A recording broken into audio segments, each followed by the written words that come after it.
Sometimes, the person who silently carries your burdens is the one you'll never notice until it's almost too late. Sejun adjusted his scarf as he stepped out of the small, bustling cafe on Myeongdong Street.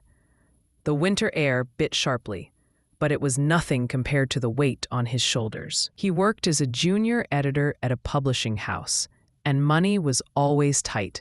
Yet, there was one thing he believed in: helping the people he cared about, even if no one knew. Across the street, Jia slipped on the icy sidewalk. Her bag tipped over, scattering notebooks and pens across the pavement. Sojin didn't hesitate. He darted across, gathering her belongings. "Thank you," Jia said, her eyes wide and apologetic. Sojun smiled faintly, brushing off the snow from his coat. "It's nothing. Are you okay?" Her gaze lingered, as if she wanted to say more. But Sojun simply nodded, returning her scattered notebooks with careful hands. There was something fragile about her, the kind of fragility that made people want to protect her, even silently. Weeks passed. Jia and Sejun started running into each other regularly, at cafes, at the subway, even at small bookshops. But Sejun always kept his distance, not because he didn't want her to know him, but because he was quietly helping her without her realizing. Jia often complained about her part-time job at the local bookstore, about how she could barely pay rent. Without her knowing, Sejun had contacted her landlord anonymously and covered a few overdue payments. One evening, Jia excitedly shared with her roommate, "I don't know who's helping me, but suddenly my rent was covered. It feels like someone's looking out for me." Sejun, sitting at a nearby cafe table in the shadows, smiled faintly. He wanted to tell her, but he knew some sacrifices were meant to remain unseen. One night, a sudden blizzard hit Seoul. Jia was scheduled to work late at the bookstore. Sejun, knowing the storm would trap her, went to extreme lengths to make sure she would get home safely. He called a taxi and secretly paid for it, making sure the driver knew the safest route. Jia didn't see Sejun that night, but she noticed that the taxi fare had already been covered. She shook her head, muttering, "Who's looking out for me?" Meanwhile, Sojun stood on the frozen street corner, watching the taxi disappear into the white haze. He shivered but felt a small warmth in knowing she would be safe. His own hands were frozen, but his heart was steady. Jia's birthday was approaching, and she complained about not having money for a small celebration. Sojun, unknown to her, quietly bought her favorite book, a small cake, and a handwritten card. He left it at the bookstore with a note that read, "For someone who deserves to smile today." Jia found it the next morning, eyes misting over. "Who did this?" she whispered to herself, flipping through the pages of the book. The handwriting felt familiar, yet she couldn't place it. Sejun walked past the bookstore unnoticed, silently content. Seeing her smile from afar was enough reward for him. That night, Sojun sat alone in his small apartment, the city lights flickering through his window. He thought about Jia, her laughter, her struggles, her quiet strength. He wished she could know how much he had been doing for her, without expecting anything in return. Yet Sojun smiled sadly to himself. Love didn't always demand recognition. Sometimes it was about sacrifice, the invisible kind that shaped someone's life quietly. The first week of spring brought unexpected rainstorms to Seoul. Jia had just been promoted at the bookstore, but her excitement was short-lived. Her father had fallen ill, and medical bills began piling up.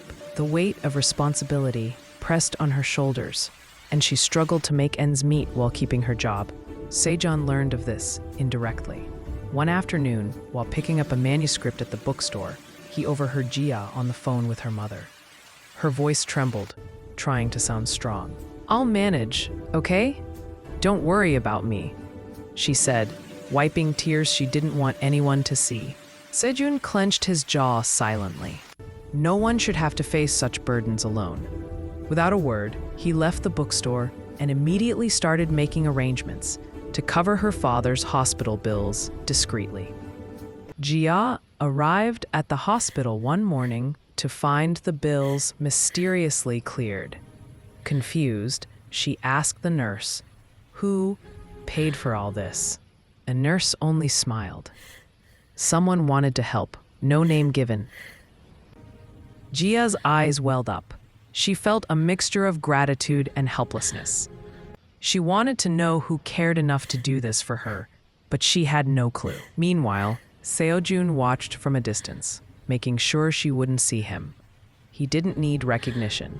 Her relief and safety were his reward. Jia's father needed surgery that night. She wanted to stay at the hospital, but also had to close the bookstore. Seo-jun volunteered anonymously to cover her shift, ensuring she could be by her father's side. Jia, exhausted, returned home after the hospital. She found the bookstore perfectly closed, her shift covered. A note lay on the counter.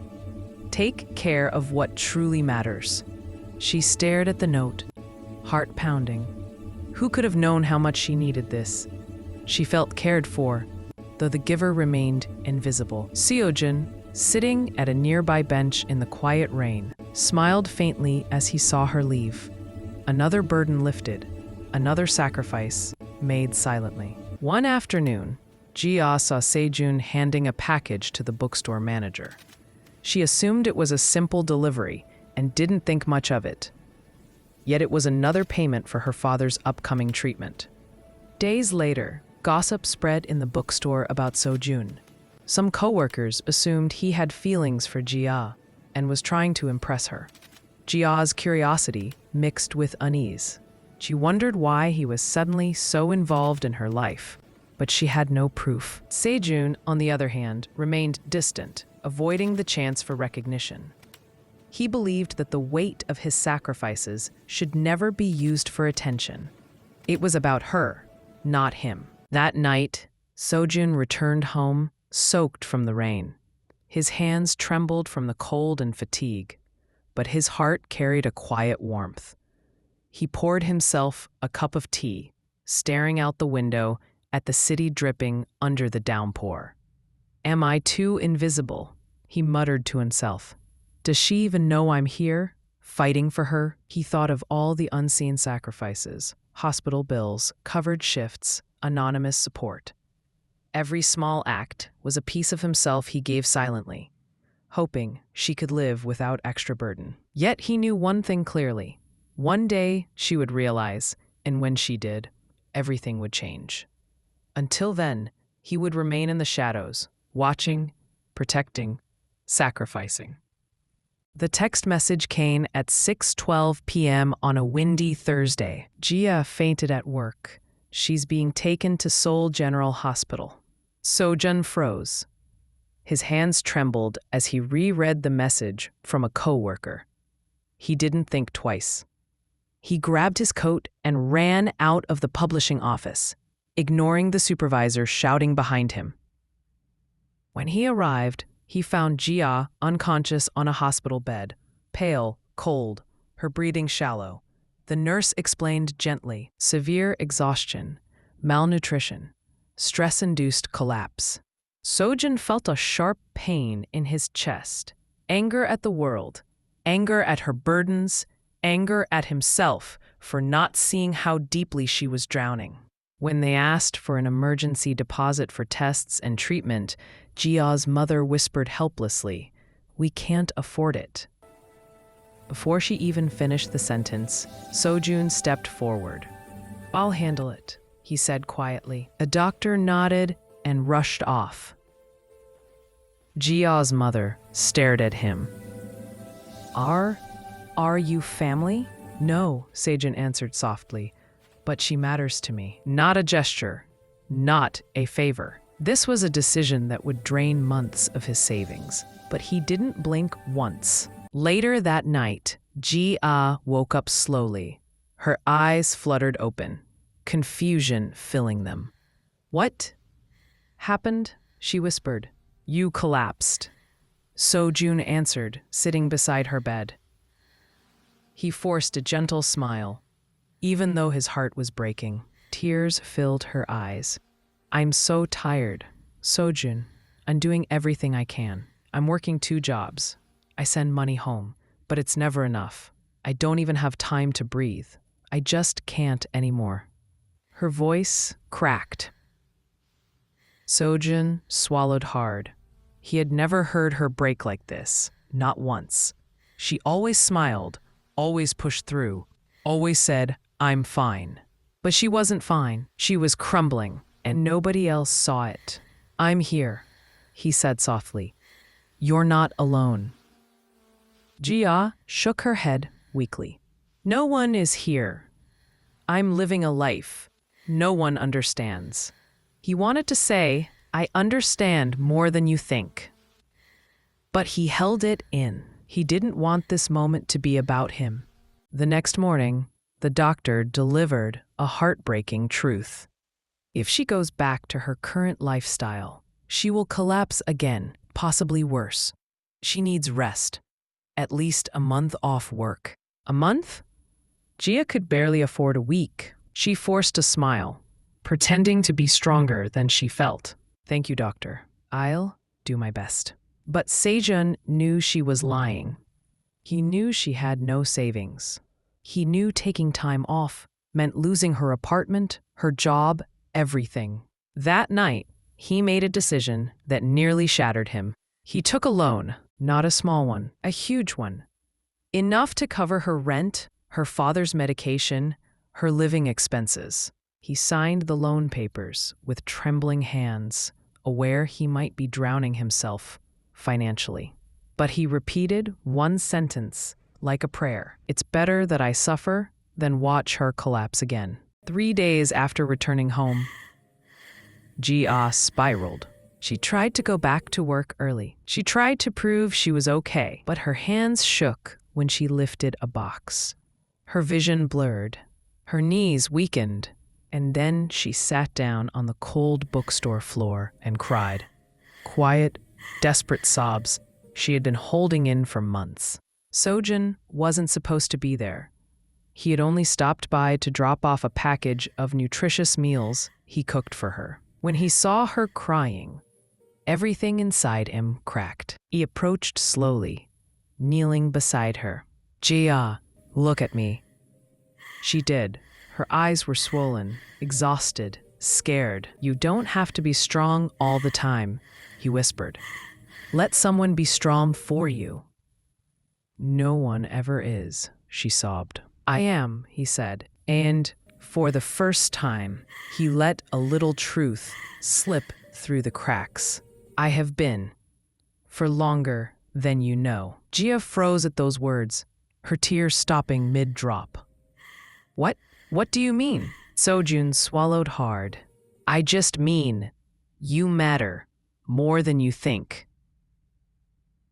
One evening, after ensuring she had eaten and taken her medication, Sojun walked her home. She was still recovering, weak, fragile, but no longer pretending. On the quiet street, under the warm orange glow of street lamps, Jia spoke softly. Why do you help me so much?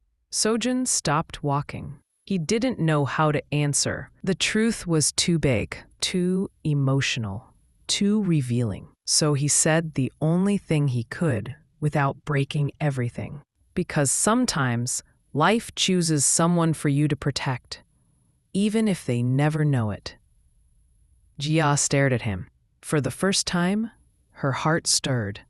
Not out of romance yet, but something deeper, a warmth, a realization, a connection forming quietly, something meaningful. After that rooftop confession, Sojun walked the long way home. The city lights were bright, but everything inside him felt dimmed. He replayed her words over and over. He makes me feel chosen. I can't give you what you feel for me. I hope this doesn't change anything.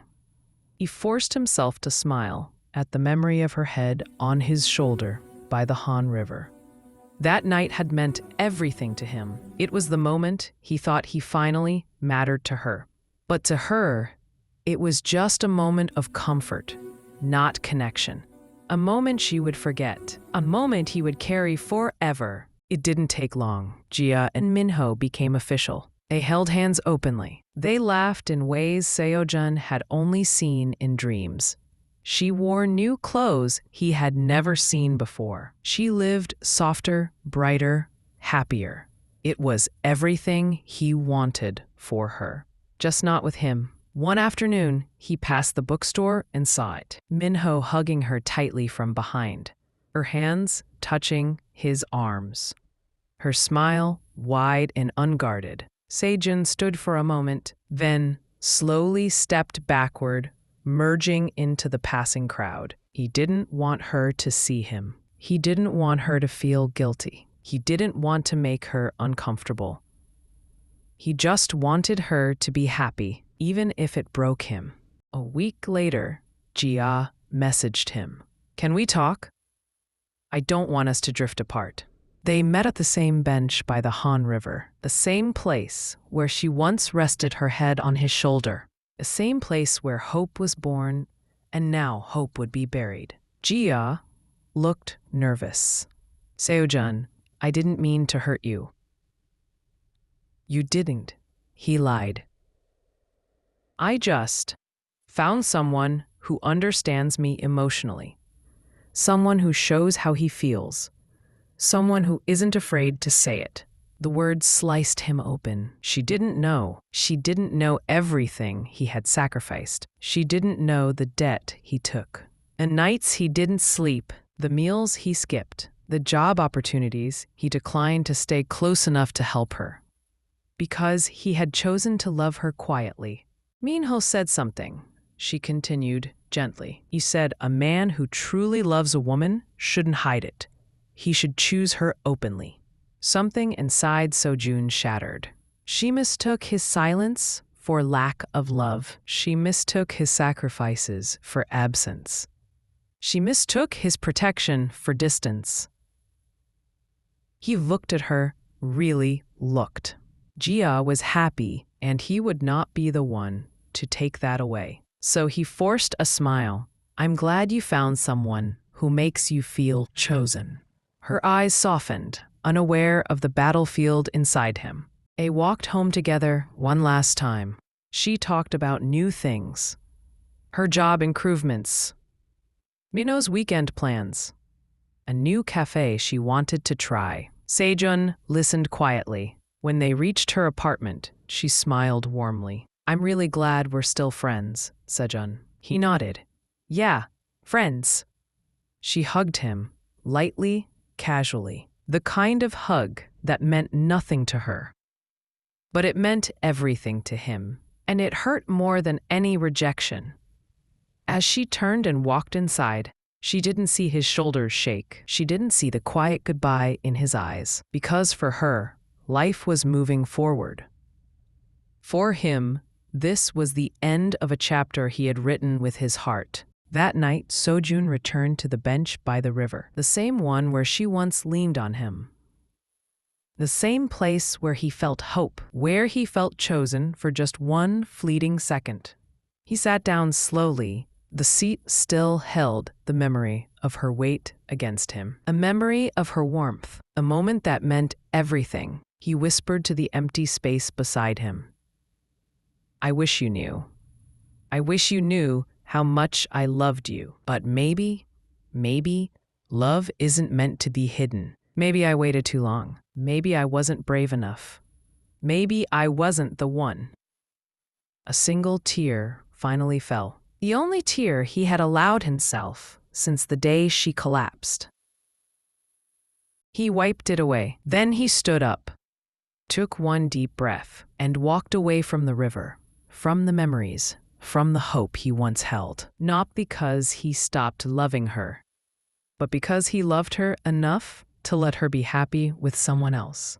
It was the quietest ending and the most painful one. But sometimes, the deepest love is the one the world never sees. Not every love ends with a confession. Some end with a sacrifice only one heart remembers.